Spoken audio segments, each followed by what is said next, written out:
Halo bunda-bunda hebat, pada kesempatan ini kita akan bersama-sama mempelajari tentang apa itu ASI eksklusif.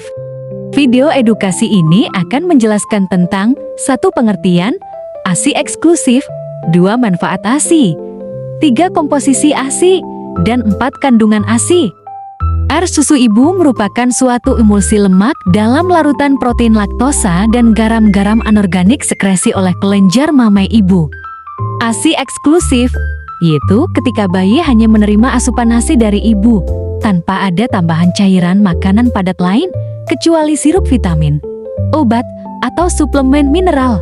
ASI eksklusif dapat diartikan juga dengan ASI yang diberikan kepada bayi dari lahir sampai usia 6 bulan pertama kehidupannya tanpa tambahan cairan lain, seperti madu, teh, susu formula, dan tanpa makanan padat lainnya.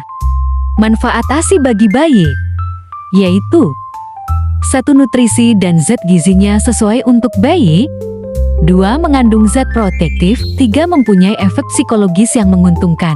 4. Menyebabkan pertumbuhan dan perkembangan bayi menjadi baik. 5. Mengurangi kejadian karies dentis. Dan 6. Mengurangi kejadian mokulasi. Manfaat ASI bagi ibu. 1. Aspek kesehatan ibu yaitu hisapan bayi akan merangsang oksitosin sehingga membantu proses involusi uteri. 2. Aspek keluarga berencana yaitu dapat menjarangkan kehamilan karena hormon prolaktin menekan ovulasi. 3. Aspek psikologis yaitu perasaan bangga dan dibutuhkan membuat ibu senantiasa memperhatikan bayinya sehingga terciptalah hubungan batin antara ibu dan bayi. Manfaat ASI bagi keluarga. ASI tidak perlu dibeli, mudah, praktis, dan mengurangi biaya berobat, memberikan kebahagiaan keluarga menjadi bertambah. Tercipta kedekatan antara ibu dan bayi serta anggota keluarga yang lain. Jenis-jenis ASI itu ada kolostrum, ASI transisi atau peralihan, dan ASI matur. Apa itu kolostrum? Kolostrum adalah ASI yang kental berwarna kuning yang dihasilkan sejak hari pertama sampai dengan hari ke-7 hingga hari ke-10 setelah ibu melahirkan. Keistimewaan kolostrum adalah memiliki kandungan imunoglobulina yang dapat memberikan perlindungan bagi bayi hingga usia 6 bulan. Apa itu ASI transisi atau peralihan? ASI transisi merupakan peralihan dari kolostrum menjadi ASI matur.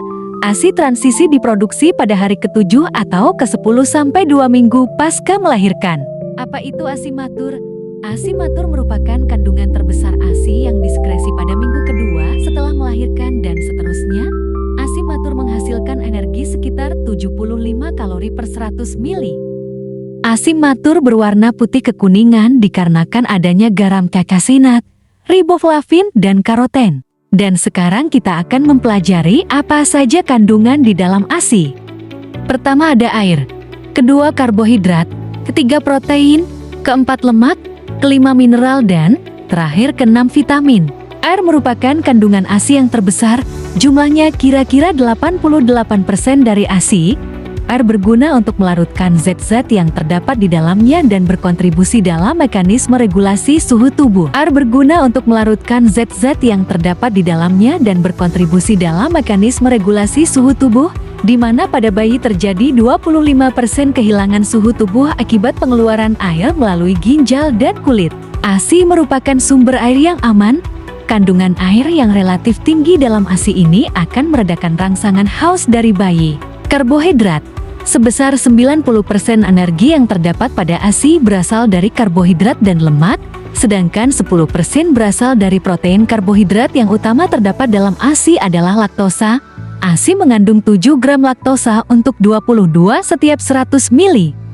Kadar laktosa yang tinggi ini sangat menguntungkan karena laktosa menstimulus mikroorganisme untuk memproduksi asam laktat. Adanya asam laktat akan memberikan suasana asam di dalam usus bayi yang memberikan beberapa keuntungan antara lain. 1. Penghambatan pertumbuhan bakteri yang patologis. 2. Memacu pertumbuhan mikroorganisme yang memproduksi asam organik dan sintetis vitamin. 3. Memudahkan terjadinya pengendapan dari cacasinat. 4. Memudahkan absorpsi dari mineral misalnya kalsium, fosfor, dan magnesium. Kadar protein pada ASI semakin berkurang dari kolostrum hingga susu matur. Kadar protein pada kolostrum 2%, transisi 1,5%, matur 1%.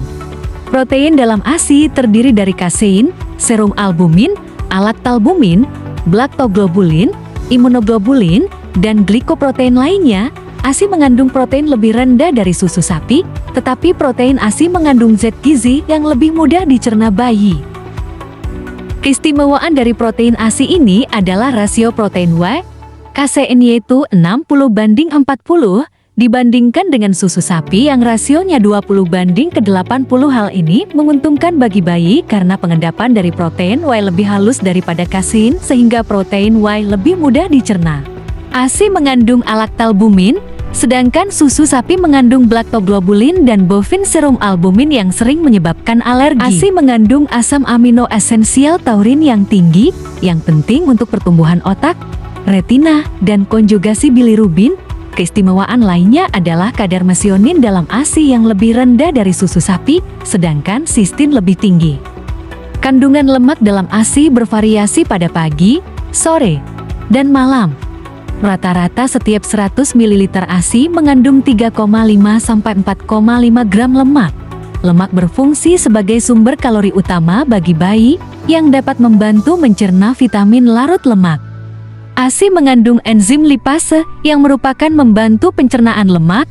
Jika ibu kekurangan asupan, kebutuhannya akan diambil dari jaringan lemak ibu. Apabila dibandingkan dengan susu sapi, kadar lemak dalam ASI relatif sama. Keistimewaan lemak dalam ASI adalah bentuk emulsinya yang lebih sempurna.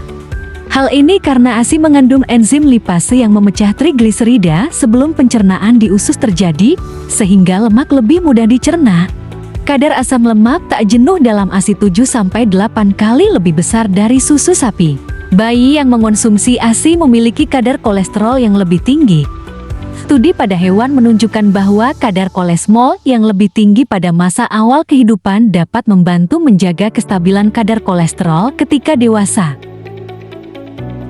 Kolesterol yang dibutuhkan untuk proses mielinisasi susunan saraf pusat berperan dalam pengaturan kadar kolesterol di kemudian hari, sehingga dapat membantu mencegah terjadinya arteriosklerosis pada usia muda.